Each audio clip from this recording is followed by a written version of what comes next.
안녕하세요. 오늘은 4월의 첫날입니다. 4월 1일 목요일.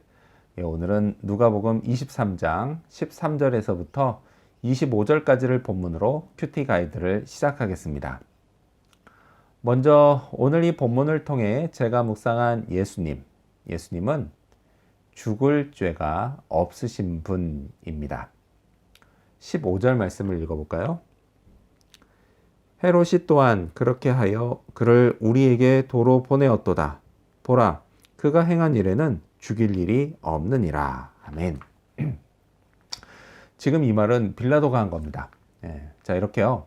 빌라도나 헤롯이나 그들이 봤을 때 예수님에게는 사형까지 당할 죄가 없었습니다. 사형은요, 아무에게나 언도하지 않습니다. 정말 죽을 죄를 진 사람에게나 내리는 것입니다. 자, 이렇듯 분명 예수님께는 죄가 없었습니다. 이것이요, 똑같은 인간이지만 예수님이요, 저와 완전히 다른 점입니다. 예수님은 사형당할 죄는 말할 것도 없고요, 그 어떤 죄도 없으십니다. 예수님은요, 인간이시면서 동시에 거룩하신 하나님이시기 때문입니다. 자, 그런데도요, 그런 분이 결국에는 십자가에서 사형을 당하고 마셨습니다. 왜 그랬을까요? 그건요, 대제사장들을 비롯한 대적자들이 예수님께 없던 죄를 만들어냈기 때문입니다. 그리고요, 유죄를 언도하고 사형을 집행하라고 압력을 가했기 때문입니다. 그때나 지금이나 세상은요, 목소리 큰 사람에 의해서 움직입니다.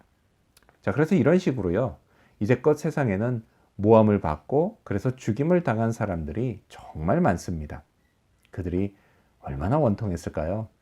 그래서요, 예수님은 이런 사람들의 심정을 충분히 공감해 주실 수 있습니다. 그뿐만 아니라 그들의 구원자도 되어 주십니다.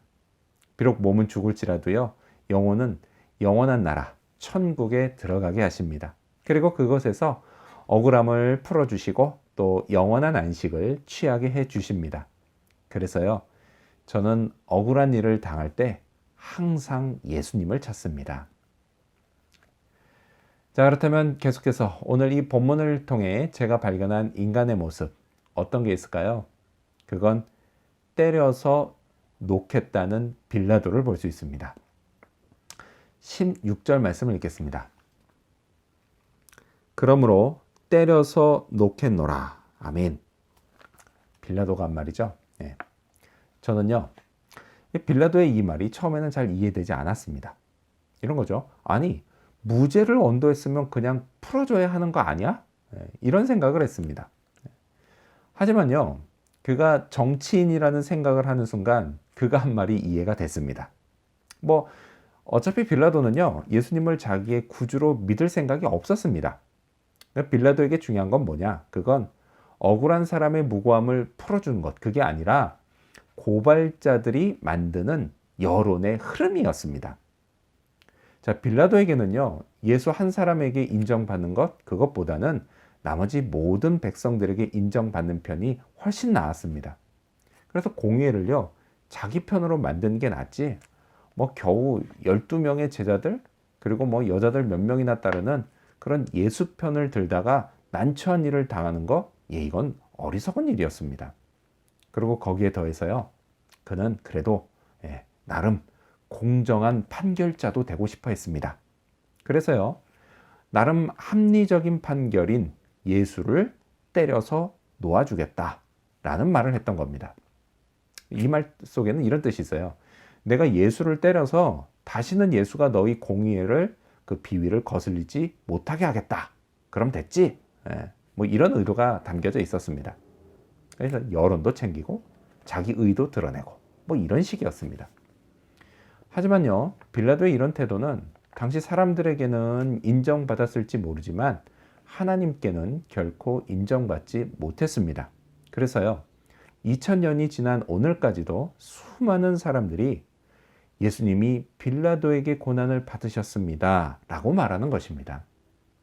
주님은요, 제가 주님을 두고 애매한 태도를 취하는 걸 원치 않으십니다.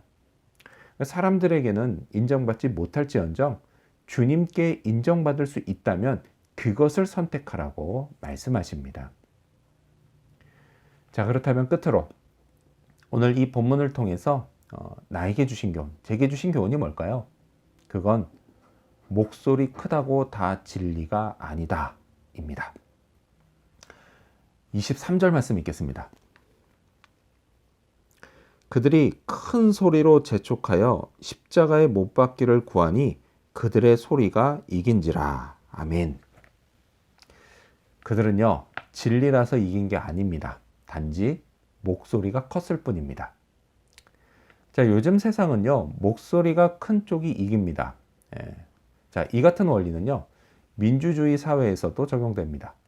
이건요, 이때는 굳이 목청을 높이지 않아도 더 많은 사람들의 동의를 얻으면 이깁니다. 자, 이런 방식이요, 그나마 인류가 만들어 온 의사결정 방식들 중에서 그래도 가장 합리적인 방법이기는 합니다. 하지만요, 여기에도 분명 맹점이 있습니다. 그건요, 그렇게 이긴다고 그게 다 진리는 아니다 라는 겁니다. 근데 그렇게 다 진리는 아니지만 사람들은요, 그게 다 진리라고 착각하기 쉽다는 것입니다. 자, 이런 식으로요, 2000년 전 예루살렘에서는 예수를 십자가에 못 박아 죽이는 게 진리였습니다. 대다수가 동의했기 때문이에요. 하지만요, 진짜 진리는 예수님이셨습니다. 하지만 그 예수님은 거부당했고 십자가에 못 박혀 죽으셨습니다. 그래서요, 십자가는 거부당한 진리의 상징이 되었습니다. 하지만 동시에 그 십자가는 인류 구원의 길이라는 진리의 상징이 되었습니다. 오늘날에도요, 여전히 많은 사람들이 예수님을 거부합니다. 그러다 보니까 그분이 진리가 아닌 것처럼 착각을 합니다. 하지만요, 이런 대다수 사람들의 불신앙과 상관없이 예수님은 언제나 진리이십니다. 예수님을 믿으면 구원을 받습니다. 저를 구원하여 주신 예수님을 찬양합니다.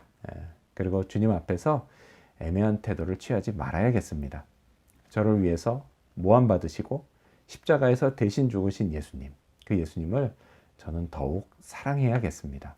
오늘도요, 그런 하루가 되기를 소망합니다. 기도하겠습니다.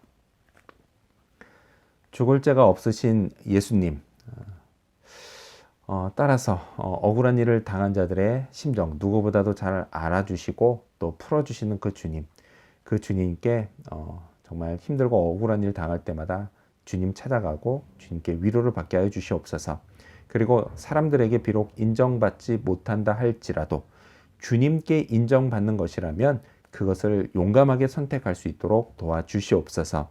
주님 또한 이 불신 세계의 큰 소리, 그 큰 소리에 주눅들지 말고 더욱더 예수님, 진리이신 예수님을 잘 믿고 잘 따르고 또한 사랑하게 하여 주시옵소서.